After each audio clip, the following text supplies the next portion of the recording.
And long story short, I got bit. There isn't an anti-venom for them. Long story short, it ended up being 9 months out of work, six surgeries. I lost a truck. I lost a house. I lost a dog. It was essentially a real life country song. Hey everybody, welcome back to another video. In this video, I'm going to show you a short clip from a podcast I recorded a couple weeks ago with Myke Clarkson. Now, the reason I clipped this out is because I think it is such an important message to share with people. Myke took a venomous snake bite to his thumb, which resulted in a cascade of really negative events happening to him, including losing a house, spending thousands of dollars on medical bills, losing his thumb, and so on and so on. But the moral of the story is that sometimes when something horrible happens, it's actually the beginning of something good, and in the moment it's actually impossible to tell. So I'm going to let this story play, listen to Mike's story, and then I'm going to share my thoughts afterwards. Because you're potentially going to progress into a PhD studying aquatic snakes, and so I'd love to know about that. And then, you know, there was a left-hand turn at one point due to a snake bite, so maybe I'll let you take it from there. Literal left hand. Good guess on my part. Yeah, no. So my original aspiration in life, of course, everyone goes through that high school. They think they're going to be a rock star, and I did that pretty strongly, where I momentarily stepped away from science. But even like you go all the way back to my childhood, and field herping and keeping herps was what motivated me to be a house sitter and mow lawns and work because my parents said you can have snakes, you got to take care of them. So herps were definitely a part of my childhood. I went to some of the herp shows in San Diego some 30 plus years ago and was part of the Herp Society. High school thought I'd be a rock star, opened for Journey, had a song on the radio, thought that's where life was going to go. But then That's once pretty that kind of all good. simmered, yeah. So, hit a point, but then I got to the point where, okay, college, you need to do something serious. My favorite snakes are sea snakes. At the time, Brian Fry and the Shine Lab were both doing some work with that. I was friends with Fry, so I was kind of hoping, like, okay, let's study under Fry. He's still a friend, so it was kind of funny that like he was doing all the venom work. I've always been fascinated by sea snakes. That's the direction I want to go with my life. In fact, it was yellow-bellied sea snakes that which I have tattoo sleeved on my arm and my car license plate, and everyone knows I'm the guy a little obsessed with Pelamis or now Hydrophis. So that was the game plan. Somewhere along the way, there was some interest doing some venom research on stiletto snakes, and at the time, I'd been keeping a ton of South African colubrids and colubroids, and they are actually allowed in California to this day. And I've kind of always thought because I went public with my bite, they might do something about it, but I was the only one that was keeping them. They're not the greatest captives, but they still haven't. So I looked it up. There wasn't any problem keeping them. The researcher that wanted to do the studies, I'm like, yeah, I can keep them. And then next time you're in town, we'll do the milking. And long story short, I got bit. Um, I was Is there a 23. is like when you look at a stiletto snake, it looks like a nightmare to try to extract venom from. Like, you know, typically you're talking about like front fanged snakes. It looks fairly simple. I mean, I'm not someone that would do it, but it looks pretty simple. You're puncturing the cup, but when you look at a stiletto snake, the fangs are not in a convenient location to Yeah, extract. It no. seems like. I think Kentucky Reptile Zoo has figured out methods, and obviously Jim is kind of a uh, expert at extracting from weird snakes, and stilettos definitely follow that mandate. Now, I should clarify, I was not the milking end of this ordeal. It was we'd like to work with these. You seem to have a knack for keeping these, obscure colubrids and colubroids alive. You want to try your hand at stilettos, and when I come back up, you'll be a part of the project. Mm. And at the time, I was breeding Telescopus semiannuatus and Mahalia capensis, which is now was Lima Formosa now. Yeah, it was Goniantophis in between Mahalia. That one changed names a lot. But I had a lot of success first time breeding a lot of these obscure African snakes, which is kind of how I integrated the project. Like, hey, if you can get some, let's do this. Yeah, and there isn't an anti-venom for them. Long story short, it ended up being 9 months out of work, six surgeries. I lost a truck, I lost a house, I lost a dog. It was essentially a real life country song, and if I could say that was my all time low. Like literally, I had lost pretty much at 23 everything I had.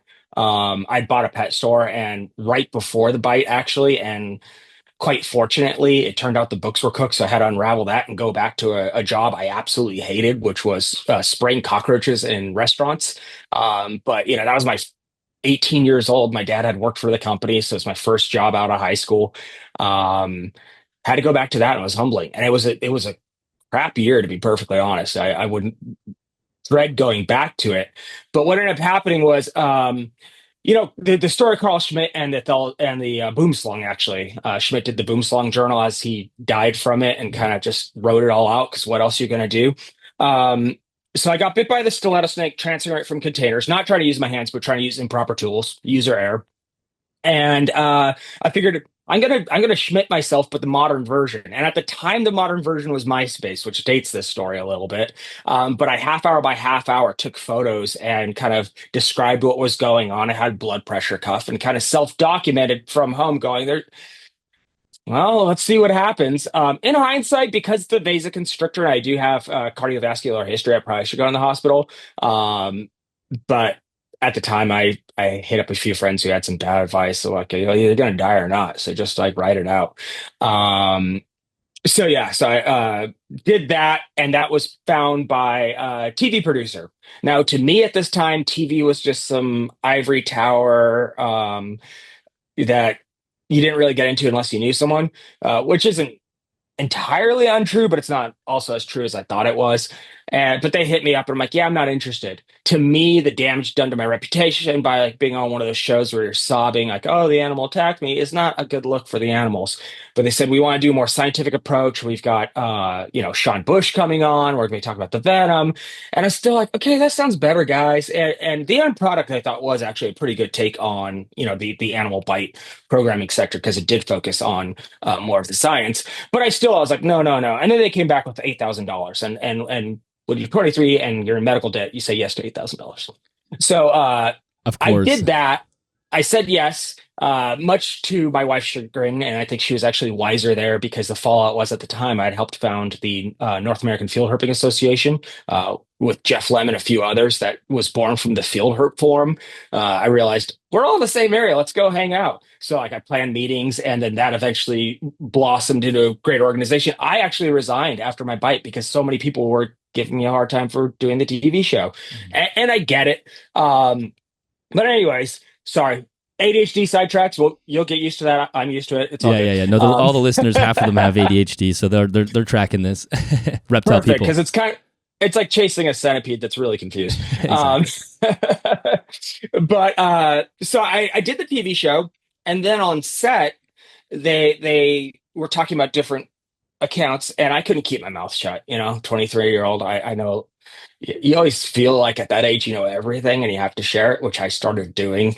And they asked me to come back in because their regular animal guy was going to be moving into a show. And I was like, okay, I'll be your animal consultant, fact check your information and do animal handling. And I did that for a while. It was fun. I was like, hey, this is gonna be a cool story to tell. I got to dip my toe in the TV world through the snake world. And it just got too much. I was struggling to keep up with coursework. I had my day job, which was not something I loved, but it was getting me through this time. At the time, my wife was going to nursing school, so I was the only income. And I said, "Hey, look, guys, like and I hadn't lost the house yet. I'm like, I'm trying not to lose my house. I'm struggling with work. Um, I can't do this too." And they're like, what do you make in your day job? And on the spot offered me a job. And I just worked a whole day shift and the job was a night shift. So I worked the whole night shift in my uniform for my day job the first night and slept under the desk that morning because I was too tired to drive home. But they started me as their consulting producer slash you'll digitize the tapes. Because like, how are you with electronics? I used to work in web hosting, pretty decent. Then Fukushima happened. Mm-mm. And once again, I was like, oh, well, it was a cool experience.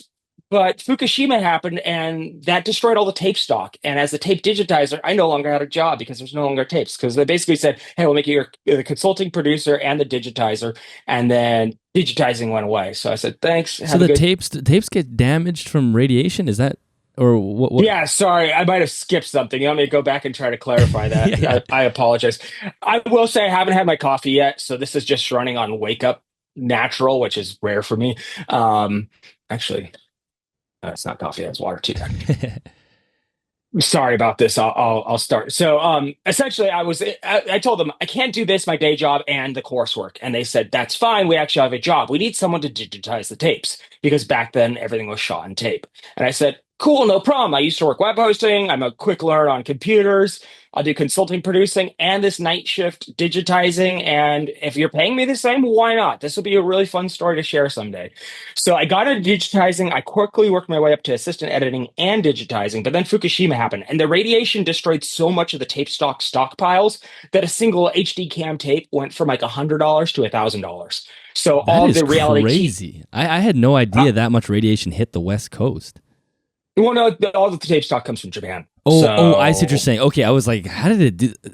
I was like, yeah, I tape thought it stock's was. not made in the Yeah, I'm States. like, how do you guys not have cancer? I see what you're saying. So there was just no film being made essentially. So you weren't getting. Basically, Yeah, all the film in Japan got destroyed. The warehouses were too close to that area, gotcha. Okay. and they weren't keeping up with production. And at the same time, reality TV was making its name and really building into a big thing. And Mhm. and by the way, when I say reality TV, it's often confusing. Reality TV and unscripted TV are essentially the same thing. If you're watching Jeopardy, that's unscripted. If you're watching Planet Earth, that's unscripted. And if you're watching Honey Boo Boo, that's also unscripted. And oftentimes the industry reality and unscripted are interchanged, even though a lot of people have an association reality with being like that hair pull drama stuff. But at the time, reality was like, hey, we're the affordable option. And tapes going to $1,000 tape wasn't going to work Mhm. because we were shooting hundreds of tapes per show. So instantly the industry switched digital and was like, tapes are over. We're switching the cameras. And within like 2 weeks, tapes were over. It was an insanely fast transition. But so was my job. And I said, okay, guess I'll go back to the grind for a new job and figure out what we're going to do here. And about a week later, I got a call saying, hey, you know that show you were developing with the other producer in the office? And I said, the nature show? Like, yeah, would you like to be an associate producer? Which, to be fair, at the time, I had no idea what that was. Like, I was like, I basically like put on the movie The Producers with Matthew Broderick and was like, I guess I run around and sing that I'm a producer. I want to be a producer or something. I'm not sure exactly what happens next. I learned, but I had no film school background. What ended up happening is we made the Speed of Life for Discovery Channel, 3-part doc that I'm still pretty proud of. I think it holds up for the camera tech. We did some crazy inventive camera rigging that hasn't been replicated since. And it was fun. It was a good experience. Finished that. And so got to go to Africa for the first time, Costa Rica the second time. So for me, it was like, I got a passport for my honeymoon to go to Costa Rica. I never thought I'd use it again, ever. I thought like at the time you didn't need it for Mexico, really. Your driver's license was fine. So I'm like, yeah, I'll get a stamp, and this is my Costa Rica souvenir. Just a handful of years later, I'm going to Africa and Costa Rica. I feel like, oh my gosh, I've traveled the world now, which is funny in hindsight.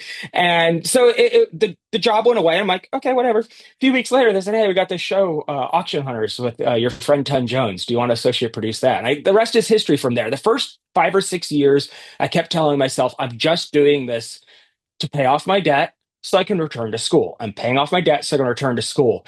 And at that point, I'd been to like 20 countries with production and I was making a very generous income. And I actually went to a couple people like Fry going, what do you think I should do? Like, I've got a really good career and I didn't study in this, but I'm making more money than I would if I did finish my herpetology degree, and I'm getting to travel, and I've got downtime in between shows to do things. And I got a lot of people saying, stick with it till it burns out.